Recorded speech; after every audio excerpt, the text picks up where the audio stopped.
जहां एक तरफ उस आयाम में विपिन के महायोद्धा बनने का सफर शुरू हो चुका था, वहीं उस तिलिस्मी ऊर्जा के सागर में काली शक्तियों से बना एक शैतानी अंश भी जाग गया था, जो छुपा था विपिन और मास्टर सेक की आंखों से। क्या थी ये काली शक्ति? ये बहुत जल्द विपिन को पता चलने वाला था। मास्टर सेक ने कुछ मंत्रों का उच्चारण किया और देखते ही देखते वो और विपिन ऊर्जा के 3 आयामी ऊर्जा चक्र में प्रवेश कर गए और ये चक्र हवा में उठता चला गया। ऊर्जा के सागर से कई हजार फुट ऊपर तैर रहे उस चक्र में मास्टर सेक विपिन से बोले, मिस्टर जीरो, ये है शून्यकाल। मास्टर सेक के उसे जीरो बोलने पर विपिन को गुस्सा आ रहा था। मास्टर सेक ने ये देखा और हंसते हुए बोले, वाह, तुम्हारी आत्मा को भी नंबर 0 सुनना पसंद नहीं है। गुस्सा बिल्कुल अपने पिता वाला है। विपिन बोला, मास्टर सेक, क्या धरती पे बेइज्जती कम हो रही थी जो आप इस शून्यकाल में भी मेरी इज्जत का फालूदा कर रहे हैं? मास्टर सेक हंसते हुए बोले, सच कह रहा हूं, मैं सालों से शून्यकाल से तुम पर नजर रखे हुए हूं। तुम्हारा गुस्सा भी तुम्हारे पिता जैसा है और हिम्मत भी। हाँ, बस उनके जैसी शक्ति नहीं है मुझ में। मास्टर सेक विपिन की बात सुन के बोले, शक्ति भी वैसी ही है। तुम्हारी जगह कोई और होता तो कब का अपने हालातों के सामने हार मान चुका होता, लेकिन तुम आज भी कोशिश कर रहे हो। तुम भी अपने पिता की ही तरह वीर हो। आप भी अच्छा मजाक कर लेते मास्टर सेक। मैं अगर पिताजी जैसा वीर होता तो जीरो नहीं, हीरो कहती है दुनिया मुझे। विपिन की ये बात सुनकर मास्टर सेक मुस्कुराए और बोले, हर चीज का एक सही समय होता है विपिन। विपिन हंसते हुए बोला, मास्टर सेक, इस जन्म में वो समय आ जाएगा या फिर उसके लिए 2-4 जन्म और लेने होंगे? विपिन की ये बात सुनकर मास्टर सेक गंभीर होते हुए बोले, 2-4 जन्म तो नहीं, पर शायद 2-4 दूसरी दुनिया के विपिन से मिलना पड़ेगा तुम्हें। मास्टर सेक की ये बात विपिन को समझ में नहीं आई। तुम अभी शून्यकाल में हो, वो आयाम जो दुनियाओं के बीच में होता है। तुम्हें यहीं से समय की धारा के दिव्य द्वार के पार जाना होगा और अपनी दिव्य शक्तियों को दूसरी दुनियाओं के विपिन से लेकर आना होगा। मास्टर सेक की ये बात सुन के विपिन से अब रहा नहीं गया और वो बोला, मास्टर सेक, ये क्या कह रहे हैं आप? कौन सी दुनिया में जाना है? कौन से विपिन से मिलना है? और कौन सी शक्ति लानी है? हर योद्धा कुल के पास एक जादुई शक्ति होती है। तुम्हारे कुल के पास, तुम्हारे पिता साहो के पास जो शक्ति थी वो थी जादुई लाइब्रेरी की। एक ऐसी लाइब्रेरी जो दिव्य दुनिया में थी, जहां से तुम्हारे पिता और उनके पूर्वज अपनी शक्ति और ज्ञान को हासिल किया करते थे। लेकिन 15 साल पहले हुए महासंग्राम में, जिसमें पिताजी की मौत हो गई थी, विपिन के बीच में टोकने से मास्टर सेक चिढ़ गए और उसे घूरने लगे। विपिन उनकी आंखों में बढ़ रहे गुस्से को समझ गया था। सॉरी मास्टर सेक, मैं भावनाओं में बह गया था, आप बताइए ना। तो 15 साल पहले हुए महासंग्राम में मेरे 2 सबसे बड़े शिष्य, 2 सबसे पक्के दोस्त साहो और ब्योमकेश में लड़ाई हो गई। ब्योमकेश मार्शल आर्ट्स की काली शक्तियों का गुलाम बन गया था और कब ब्योमकेश शैतान भयानक बना उसे पता ही नहीं चला। इसके बाद भयानक ने तुम्हारे पिता साहो से धोखा करके उससे दिव्य लाइब्रेरी की शक्ति छीन ली। दोनों के बीच घमासान युद्ध हुआ जिसमें दोनों ने एक दूसरे को मार डाला। साहो ने अपनी जान देके भयानक के कहर से पूरी दुनिया को बचा लिया था। भयानक जब खत्म हुआ तो उसके शरीर के कई टुकड़े एक विशाल धमाके के साथ दुनिया के अलग अलग कोने में जा गिरे। ये बात सुनते ही विपिन घबरा गया और बोला, मास्टर सेक, मुझे बार बार ये सपना आता है कि मैं भयानक के शरीर के टुकड़े ढूंढ के उन्हें जोड़कर भयानक को अपना गुलाम बनाना चाहता हूँ, क्योंकि यही तुम्हारी जिंदगी का मकसद है। भयानक को जोड़ के उसे अपना गुलाम बनाना, उसकी काली शक्तियों और उसके शैतानी उपासकों से इस दुनिया को आजाद कराना और अपने पिता की हत्या का बदला लेना। मास्टर सेक की ये बात सुन के विपिन उन्हें कुछ पल अजीब तरह से देखता रहा और फिर बोला, मास्टर सेक, अब ना आप बह रहे हैं। मैं रितेश को नहीं हरा पाता। शेट्टी के आदमी मुझे पूरे शहर में दौड़ाते हैं और आप कह रहे हैं कि मैं हमारी दुनिया के सबसे बड़े शैतान भयानक को जोड़ के उसे गुलाम बना के दुनिया को बचाऊंगा। मैं टीचर बन जाऊं ना, यही काफी है। मास्टर सेक विपिन को समझाते हुए बोले, ये तुम्हारी आज की सच्चाई है, लेकिन एक बार तुम्हें तुम्हारी दिव्य लाइब्रेरी मिल गई तो तुम अपने पिता की तरह शक्तिशाली हो जाओगे। और वो लाइब्रेरी मिलेगी कैसे? विपिन के इस सवाल के जवाब में मास्टर शेख बोले, किसी दूसरी दुनिया में किसी दूसरे विपिन के पास वो लाइब्रेरी होगी। तुम्हें वहां जाके उस विपिन से वो शक्ति लेनी होगी। मास्टर शेख, आपको ना आराम की जरूरत है। मेरी मानिए, आप पापा के टीचर हैं। घर चलते हैं, मैं आपको सूप पिलाता हूँ, आप थोड़ा आराम करें और फिर वहीं से अपने आत्माओं के शहर में निकल जाएं। विपिन की ये बात सुनकर मास्टर शेख को गुस्सा आ गया। वो बोले, बेवकूफ, चुप हो जा, जो मैं कह रहा हूं वो समझ।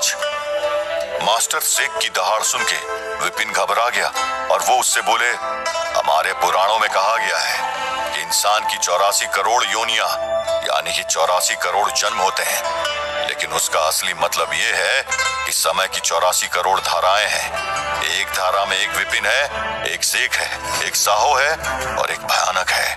वही सारी घटनाएं होती है, लेकिन उनके घटने का तरीका और परिणाम अलग होता है। मास्टर शेख की बात को समझने की कोशिश करता हुआ हैरान विपिन बोला, आप ये कह रहे हैं कि अभी इस समय 84 करोड़ विपिन 84 करोड़ अलग दुनिया में जी रहे हैं? हाँ, मैं यही कह रहा हूँ। हम जिस दुनिया में हैं वो 237वीं दुनिया है, यानी समय की 237वीं धारा है। और जो विपिन मेरे साथ अपनी दिव्य लाइब्रेरी की शक्तियां बांटेगा वो कौन सी दुनिया में? मास्टर शेख विपिन का ये सवाल सुन के पल भर के लिए रुक गए और फिर बोले, वो विपिन समय की 5555वीं धारा में है। मास्टर शेख की बात सुनकर विपिन कुछ पल चुप खड़ा रहा और फिर एकदम से बोला, मास्टर शेख, आप मेरी मदद क्यों कर रहे हैं? आप क्यों इस जीरो को हीरो बनाना चाहते हैं? क्योंकि इसी जीरो के हाथ में है पूरे ब्रह्मांड का भविष्य।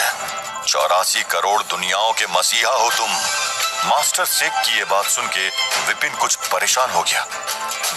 मैं आज से लेकर आने वाले 111 वर्षों में समय की हर धारा में भयानक अंधकार का राज्य स्थापित कर देगा। समय की सिर्फ एक धारा में, जो है इस दुनिया की धारा 237, यहाँ भयानक कांत होता है। मानवता बचती है और फिर यहाँ से वीर योद्धा निकलकर समय की हर धारा में घुसकर भयानक का साम्राज्य खत्म कर सकते हैं।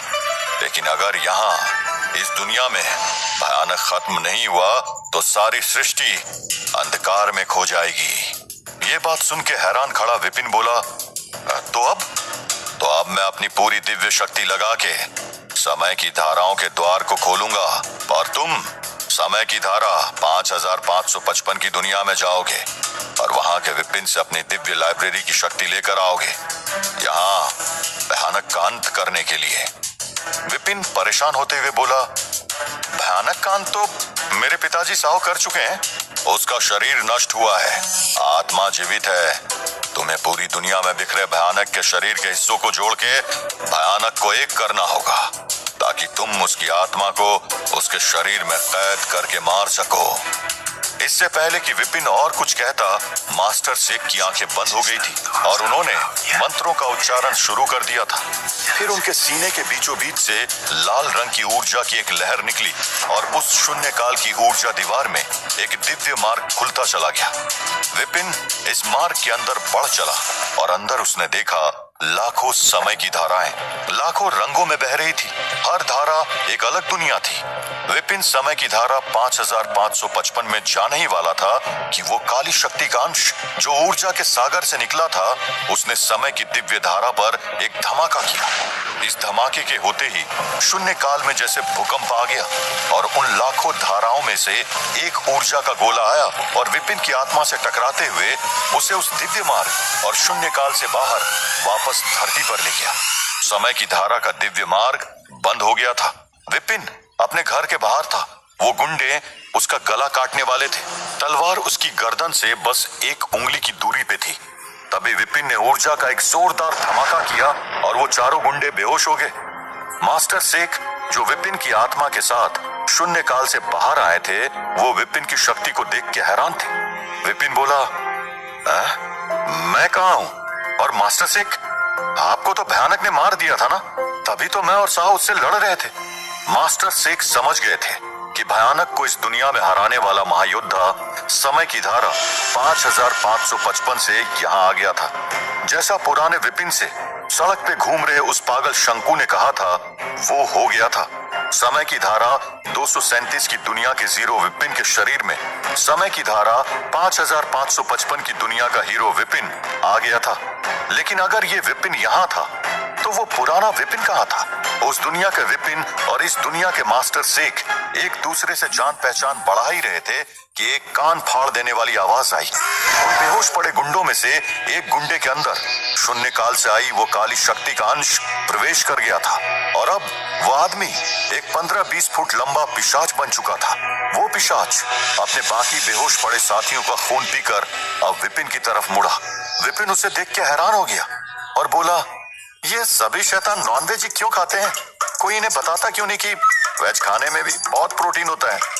वो पिशाच चिल्लाया, पहचाना नहीं तूने मुझे? उस पिशाच की बात सुन के विपिन कुछ हैरान होते हुए बोला, शापित? इसे तो मैंने मार दिया था। समय की अनंत धाराओं में सिर्फ विपिन की आत्मा ही नहीं बल्कि भयानक का सबसे बड़ा उपासक शापित भी लौट आया था। यही उस काली शक्ति का अंश था जो शून्य काल के तिलिस्मी ऊर्जा सागर से निकला था। एक काला बादल शापित के ऊपर मंडरा रहा था जिसके अंदर से बिजली के झटके निकल रहे थे जो अब विपिन पे बरसने लगे थे। इस विपिन के पास युद्ध कौशल और ज्ञान तो था लेकिन कमजोर विपिन के शरीर में वो उसे ठीक तरह से इस्तेमाल नहीं कर पा रहा था। शापित बोला, तूने मुझे मार दिया था। कैद थी मेरी आत्मा शून्य काल में, लेकिन शून्य काल का दरवाजा खुलते ही मैं आजाद हो गया। जानता है क्यों? तुझे खत्म करने के लिए। ये कहकर शापित हंसने लगा और फिर उसने एक झटके से दोनों हाथ आसमान की तरफ कर दिए। देखते ही देखते हजारों चमगादड़ आसमान में दिखने लगे और उन नरभक्षी चमगादड़ों का पूरा झुंड विपिन पे हमला करने के लिए बढ़ चला। शापित भी एक विशाल चमगादड़ के रूप में विपिन की तरफ तेजी से बढ़ा। विपिन अपनी तरफ आ रहे इन हजारों चमगादड़ों पे कुछ ऊर्जा के वार कर रहा था लेकिन यह काफी नहीं था मास्टर टीचर कॉन्टिनेंट के सबसे बड़े शैतान को रोकने के लिए। तभी एक सुनहरी ऊर्जा की लहर आसमान में उठी और उसकी रोशनी में सारे चमगादड़ जलने लगे। शापित भी अपने इंसानी रूप में आकर उस तेज रोशनी में तड़पने लगा। उस रोशनी से उसके शरीर में तेज जलन हो रही थी। सूर्य ऊर्जा का ये वार किया था मास्टर शेख ने जिनके चारों तरफ अब एक दिव्य रोशनी नजर आ रही थी। विपिन मुस्कुरा के बोला, मानना पड़ेगा आपकी फुर्ती को देख के आपकी उम्र का अंदाजा लगाना बहुत मुश्किल है। रिटायर होने के बाद भी इतना जलवा? हाँ?